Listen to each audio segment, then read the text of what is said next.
ওই যে নূহ আলাইহিস সালামের সময় যখন প্লাবন হয়েছিল, অনেকে চিন্তা করে না যে প্লাবনের পরে এত ফসল এত কিছু নূহ আলাইহিস সালামের ওই যুগে কিভাবে হয়েছিল আর কি। এটা তার বাস্তব প্রমাণ। এই যুগের মানুষ যদি এটা দেখে তাহলে এটা দেখে মানুষ শিখতে পারবে, বুঝতে পারবে জীবন যতদিন আছে কষ্ট ততদিনই করতে হবে, ছেলে মানুষ যেহেতু। এমনি নর্মাল দিন আমাদের সমস্যা হয় না, যে রোজার সময় একটু কষ্ট হয়ে যায় কি। আল্লাহু আকবার। আসসালামু আলাইকুম, রমজানুল মুবারক। এখন বেলা প্রায় 12টা বাজে, দুপুর 12টা আর কি। তো এখন আমরা যাব হচ্ছে গরুর জন্য ঘাস কাটার জন্য। কারণ হচ্ছে যে আমাদের খামারের কাজ শেষ করতে করতে, মানে খামারের যে অন্য কাজ আছে, হাঁস মুরগি ছাগল গরু এগুলার কাজ শেষ করতে করতে ঘাস কাটতে যাইতে যেতে আমাদের এমনি বেলা হয়ে যায় আর কি। মানে আমরা চাই সকাল সকাল যাওয়ার জন্যে, যদিও মামা কাইটে আসছে একবার, কিন্তু ঘাসটা আনতে হবে আর কি। কিন্তু প্রায় 12টা বাজে এখন, রোজার দিন। এই রোজার দিনে 12টার সময় ঘাস আনা মানে কি যে একটা কষ্টের ব্যাপার, এটা আসলে বোঝানো সম্ভব না। কথা না বাড়ায় আমরা ঘাসের জমির দিকে রওনা দিই।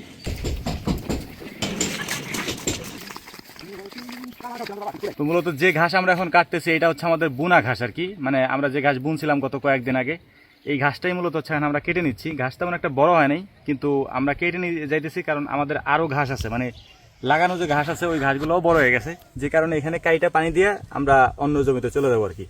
এখন একটা বিষয় আপনাদেরকে বলি, সেটা হচ্ছে কি, এইখানে যে আমরা ঘাস বুনছিলাম, অনেকে হয়তো আমাদেরকে প্রশ্ন করতে পারেন যে ভাই ভালো কোনটা, মানে ঘাস কি বুনবো নাকি লাগাবো, কোনটা ভালো হবে।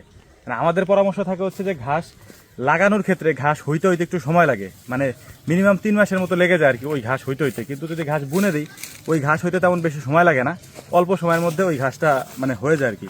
হ্যাঁ, তো এই কারণে হচ্ছে যে আমরা যখন প্রয়োজন পড়ে সেটা আমরা লাগানোর চেষ্টা করি। মানে যদি লং টাইম থাকে, মানে অনেক সময় যদি আমাদের হাতে থাকে, তাহলে আমরা লাগাই দিই।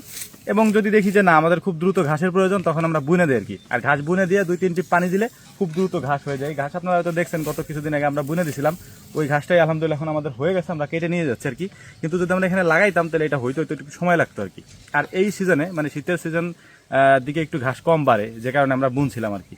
তো এইটা মূলত যা দেখতে পাচ্ছেন এখানে সব আমাদের বোনা ঘাস। এখানে এই ঘাসের মধ্যে এই যে যা সজিমামা হচ্ছে, আবার এই যে সরিষাগুলারে আলাদা আলাদা কাটছে। হ্যাঁ, এই যে এই সরিষা এখানে আমরা বুনি নাই, এই সরিষা এখানে এমনিই হয়েছে আর কি। মানে এটা মূলত আমরা ঘাসই বুনছি, এখানে কোনো সরিষা এখানে আমরা বুনি নাই। কিন্তু এর আগের বছর এই জমি যে চাষ করতো আর কি, এই বছর তো আমরা নতুন লিজ নিছি। তো ওই ব্যক্তি হয়তো উনি তখন সরিষা বুনছিল না, হ্যাঁ হ্যাঁ, ওই লোক হচ্ছে সরিষা বুনছিল। সরিষা বোনার পরে উনি সরিষা কেটে নিয়ে গেছে, কাটার পরে এই জায়গায় পাট বোনা হয়েছিল, পাটও কেটে নিয়ে গেছে। তারপরে পানি হয়েছে, মানে একটু বন্যা হয়েছে, পানি হয়ে গেছে। ওই পানির পরে আমরা জমি নিছি, জমি নেওয়ার পরে এটা চাষ দিছি, চাষ দেওয়ার পরে তারপর আমরা ঘাস বুনছি।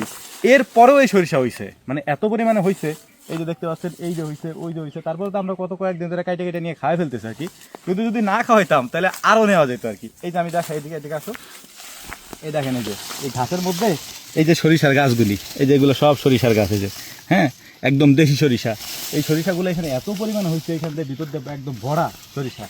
এই যে সজিমা আইনে এনে যে গুছাইতেছে, এইগুলা মূলত হচ্ছে যে এই ভিতরে যে সরিষাগুলো হয়েছিল সেই সরিষা। কি একটা মানে অদ্ভুত ব্যাপার যে এখানে পানি হয়েছে, তার আগে একটা ফসল হয়েছে, তার আগে একটা ফসল হয়েছে, তারপরেও এই সরিষা বহল তবিয়তে আছে এবং ওরা হয়েছে। মানে এটা আল্লাহ তাআলার একটা কুদরত ছাড়া আর কিছুই না। ওই যে নূহ আলাইহিস সালামের সময় যখন প্লাবন হয়েছিল, অনেকে চিন্তা করে না যে প্লাবনের পরে এত ফসল এত কিছু নূহ আলাইহিস সালামের ওই যুগে কিভাবে হয়েছিল আর কি।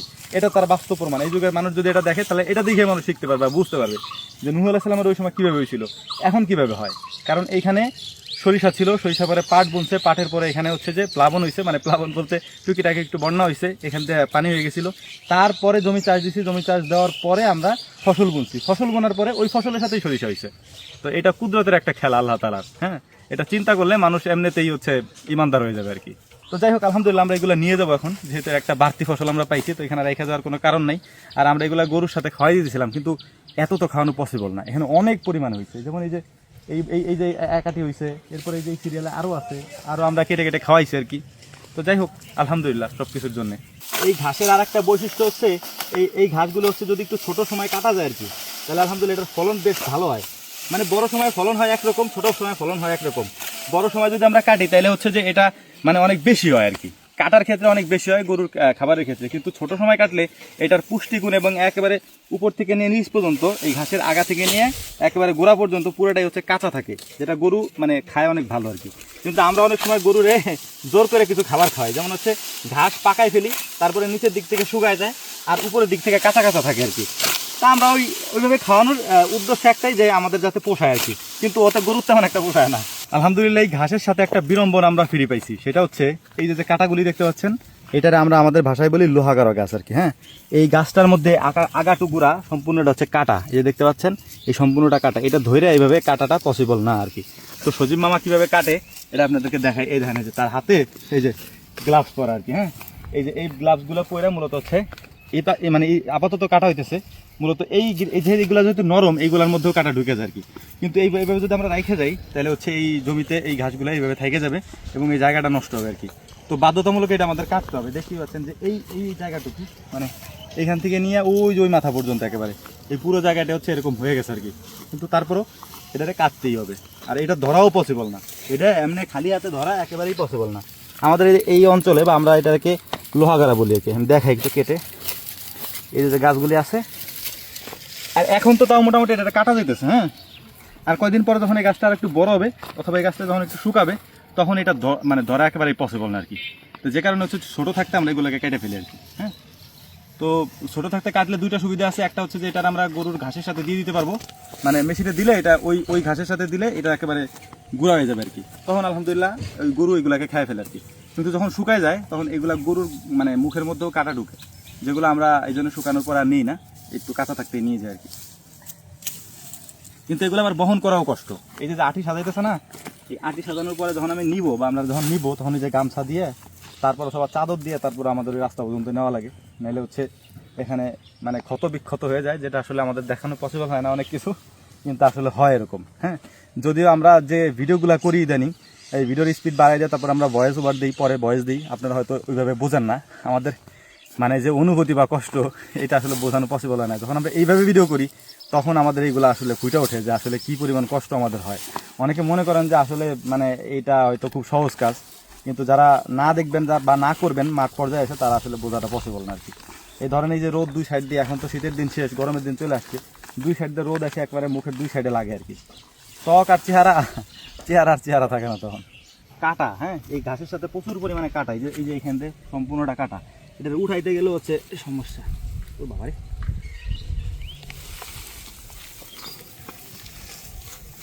আল্লাহু আকবার, ঘাসের আটিতে সমস্যা নাই, সমস্যা হচ্ছে কাটায়। হ্যাঁ, এই যে কাটা হচ্ছে ব্যাপক সমস্যা, এটা আটবে না নেই।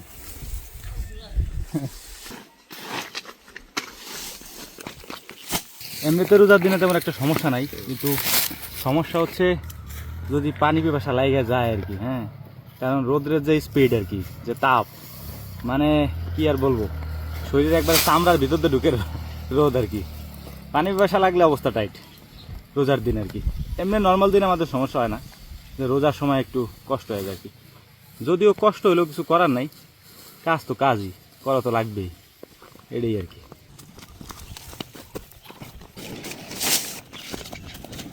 আলহামদুলিল্লাহ ঘাস কাটা শেষ, আমরা এখন আমাদের খামারের দিকে যাচ্ছি, গন্তব্যের দিকে। প্রায় 1টা বেজে গেছে, এখন যাবো, গোসল করবো, ঝরে নামাজ পড়বো, এরপরে খামারের অন্যান্য কাজ আর কি। রেস্ট তো একেবারেই নাই রোজার দিন। আর মূল বিষয় হচ্ছে জীবন যতদিন আছে কষ্ট ততদিনই করতে হবে, ছেলে মানুষ যেহেতু, কাজ ছাড়া কষ্ট ছাড়া কোনো বিকল্প নাই, আর কোনো দামও নাই। হ্যাঁ, আর তাতে ঢুকে গেল একটা, মাশাআল্লাহ। আলহামদুলিল্লাহ আমরা খামারে নিয়ে আসছি ঘাস, এখন ঘাস কাটিং হইতেছে এখানে। হ্যাঁ, ওইদিকে আদান দিচ্ছে, তো আমরা ভিডিও আর বড় করবো না, এখানে শেষ করতেছি। আমাদের জন্য আসসালামু আলাইকুম।